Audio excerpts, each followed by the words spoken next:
அவருடைய தழும்புகளினால் நாம் குணமாகிறோம். ஒருவேளை இன்னைக்கு யாராவது பலவீனமா நீங்க இருக்கீங்களா?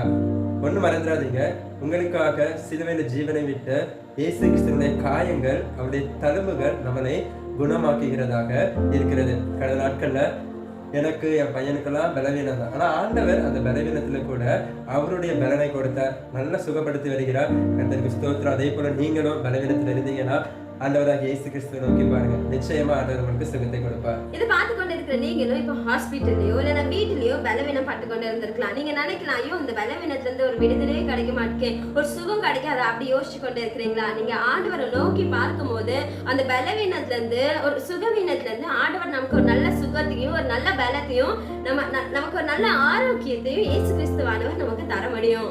ஆகவே ஆண்டவரை நோக்கி பாருங்க, நிச்சயமா உங்க பலவீனங்களை ஆண்டவர் மாற்றுவார். God can heal your disease, God can heal your pain. God bless you all.